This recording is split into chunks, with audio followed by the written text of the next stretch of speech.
Whoa. I'm everywhere, got bitches everywhere. I'm so debonair, I'm a millionaire. Y'all keep asking me where I got these glasses. I got them from, this is a Drake Appreciation Day.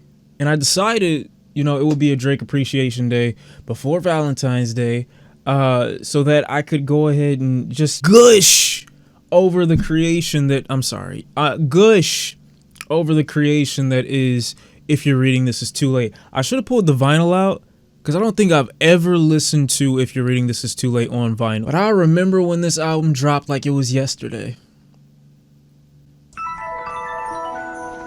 I mean, it wasn't yesterday, but you know, you feel me. I was 19, and 19 is a crazy age because it's not far away from 18. It's not far away from 17. That isn't an okay for all you dudes that are out of high school now to keep talking to juniors. It's just to say that you're still at an age where people look at you as close enough to adolescence to be a complete fucking idiot, but old enough to still do whatever the fuck you want. Outside of 03, 04 Hove, 05 Kanye, 03 to 04, 05 50 Cent. We hadn't seen a year as dominating as Drake had in 2015.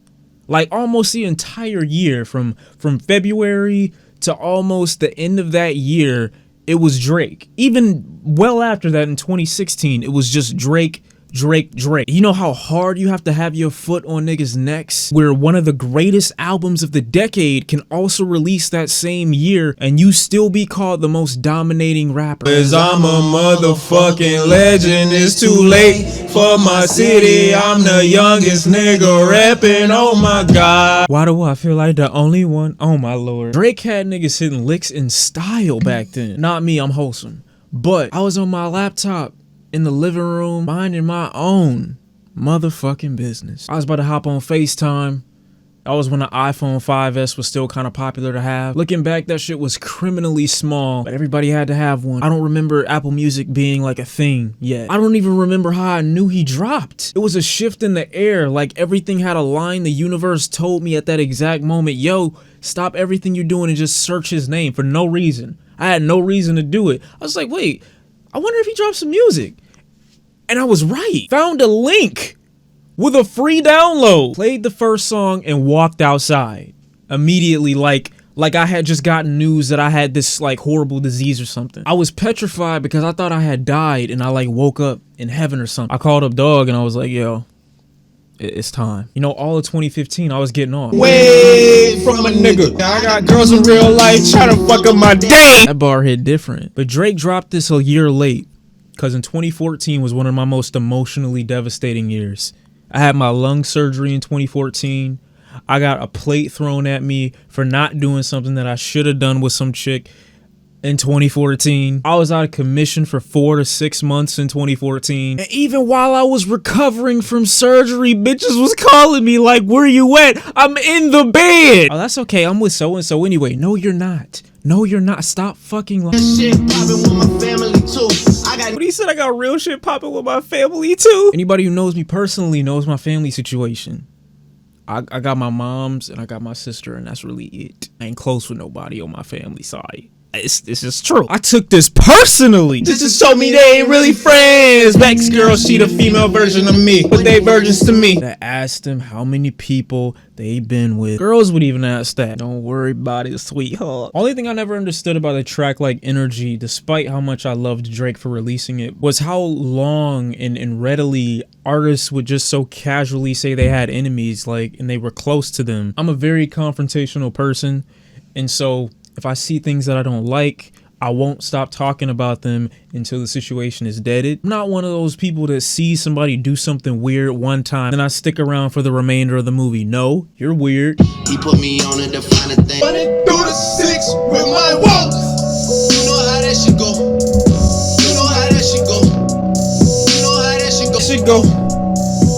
The world stopped when Know Yourself came out. I hate when old heads would tell me like, oh, young blood, you didn't need to been around to see Biggie and Pac. You didn't need to been around to see the local Detroit artists. It's just knowing how big of an impact the song had versus actually being in the moment when the song dropped and seeing the world's reaction to it in real time. Totally different experience. Know Yourself was as big as, if not bigger, than Come Through from Nothing Was the Same from Drake. And you should have seen Come Through. The reaction to Come Through was crazy. The drop during Know Yourself was a drug. The type of adrenaline you got from this song, the type of rush that you got, it's incomparable to anything else in life. Having your first child, getting married, almost losing your parent, but then finding out they're safe, making your first million, none of that compares to the drop on Know Yourself. To this day, I still don't know who the fuck Ethan is and why he was pushing a Subaru. I could gush and tell you all day and all night long why this was such a great album because of how confident and how just unbothered Drake seemed. But it wasn't a level of unbothered that made you believe he doesn't care about what's going on in the rap game. It just gave you a level of unbothered like, I don't feel threatened by anyone. Even though I know you're all here, none of you can touch me. I know what you talk about in your songs. I know how you portray yourself. I know how many dudes want you, but none of you compare to me. The fact that this dude was in his prime in this portion of his career, the most popular I feel like he'd ever been, giving people a taste of rap music that wasn't drenched in moody aesthetics, instead drenched in grit and unshakable confidence, with the vocal flexibility to still woo listeners in with a sultry, sensual singing.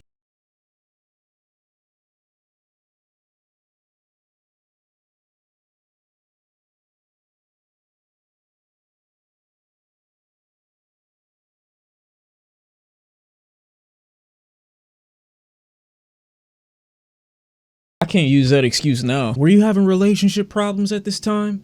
If you weren't, cool. I didn't ask you. You don't truly understand the contraceptuals. Jungle is the only song, one of the few records off of If You're Reading This Is Too Late, that has any kind of passion, warmth, any kind of heat to it. The rest of this record is just so brimming with confidence and ice cold in its demeanor and delivery that it would put off anyone from approaching it. Jungle and like Wednesday Night Interlude are the records that feel like blankets you can wrap yourself up in because the remainder of the record is just so freezing cold. That's good and all into my time with you, my time with you, mine. I done did everything to her. She forgave me for everything. Hate that I treat it like it's a whatever thing. Trust me, girl, this shit is everything to me. I wish I can get better at treating things like they mean something, but people swear you do it because, oh, you trying to be cool. No, it's hard to care about stuff. To this day, I still don't like Preach. Like, why would you have one Partynextdoor feature right before a better Partynextdoor feature? It's because I'm lonely. I admit it if you just keep quiet, cause I'm lonely. I mean, I don't want a woman that can comfort me when I'm lonely. I know that's you niggas on Valentine's Day.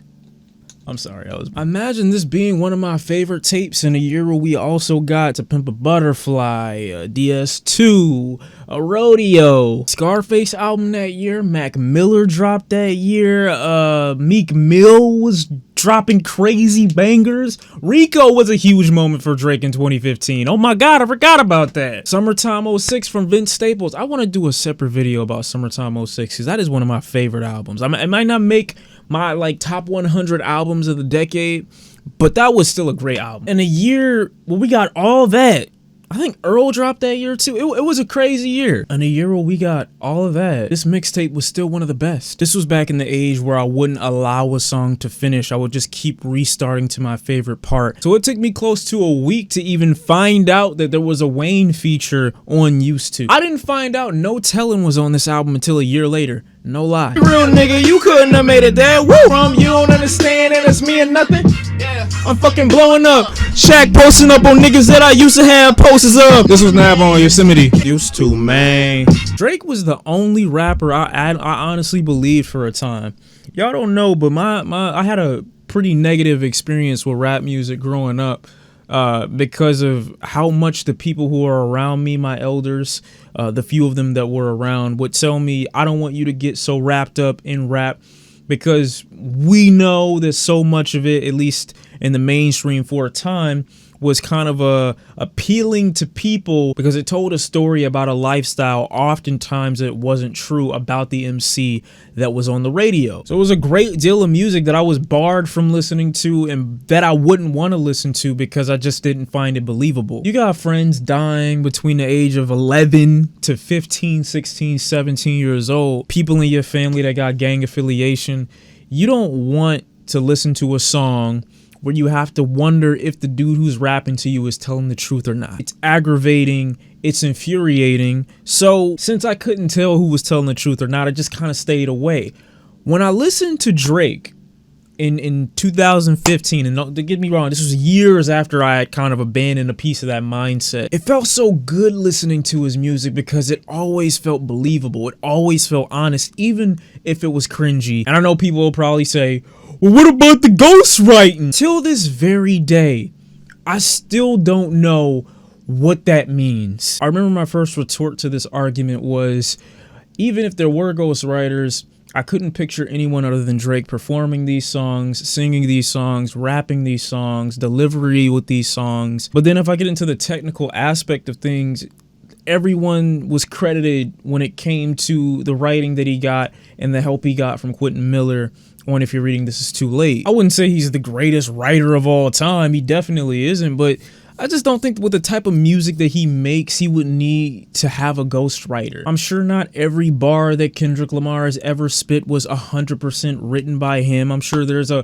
5, a 3, a 2% of his discography that he may have received help with the writing process for. And I'm sure those people are credited. I don't look at the music as just such a one-man show. It's cool if it is, but it's okay if it isn't. Part of the reason we can't have another great evolution of hip hop right now is because so many people are so prideful to admit, hey, I need some help. Why don't I grab from this person and this person and this person? As long as I give them credit, there should be no problem. The main thing is how good the music is. But no, I just want to get all the credit. I just need to get everything. I want people to see me. Yeah, her boy. Oh, here go another motherfucker that don't understand the concept of putting money first, boy. Through stunting on niggas that I know. Oh, that's the worst, boy. It's crazy to this day. Drake isn't the one that had to finish off Meek Mill's career. He's kind of doing that on his own. Six God is probably my favorite record on If You're Reading This Is Too Late because it was released on my birthday, October 25th, 2014. It was my 19th birthday. And I remember telling myself early that day, you know what? I'm gonna do whatever the fuck I want to do. And when this song dropped and I heard it, it matched my energy for that entire day. And moving forward, it seemed like Drake was coming for blood. There was an evolution that occurred with this tape, a recognition and an acknowledgement of like a hierarchy in hip hop. And it was almost as if the level of authority or the level of power Drake had taken without the permission of everyone who had come before him, regardless of whether or not they legitimized him or not, or acknowledged him as a good MC, was crazy. It was staggering. Got one girl and she my girl and nobody else can hit it. It's a her thing. It's a OVO come through birthday. No, yeah. Drake borders sociopathic tendencies with the energy he exhibits on If You're Reading This Is Too Late. And that's not a bad thing, at least for the context of the record. Let him rest in peace. I can tell you how it happened. 17. Niggas sleep. I ain't tripping no. I've been in the house taking Norco. See, when I first heard this line, I thought he said, I've been at the house taking Norco. I was prescribed this for my lung when I first got out the hospital and shit like that. So I'm thinking, oh shit, Drake at the crib, he get high with your boy. But he actually said no calls. Look, it's the anniversary of Drake releasing one of the best tapes of his career. You know, I know a lot of people love to say Take Care is his best project. The only reason I wouldn't give it to Take Care is because The Weeknd had such a heavy hand and aesthetic for that project. And I just don't feel it's right to just give Drake the credit for it, even though people love it. I think it's a great record too. Don't shoot, don't pull out the 9 Jamal. I'm just saying it is a great record, but I don't think it's his best. All right, you got Nothing Was the Same, which I think is his best full album. If You're Reading This Is Too Late, which feels like his best tape. I know some people will say So Far Gone. Shut up.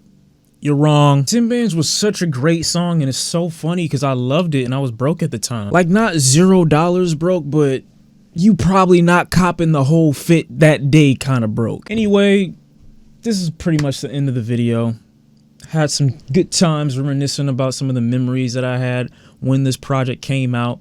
There's a lot of stuff that I can't say or won't say because I know some people are watching. But I will say this is one of the greatest records I think I've ever heard. Whoa. Nah, this is a really good project, you know, and Drake really did his thing here. This is an undeniable great record. If people want to call it a classic, I wouldn't be mad at him. I personally wouldn't, but I wouldn't be mad if you wanted to say that. There may be a video about The Weeknd House of Balloons on the horizon. I don't know. It might have already been recorded. I don't know.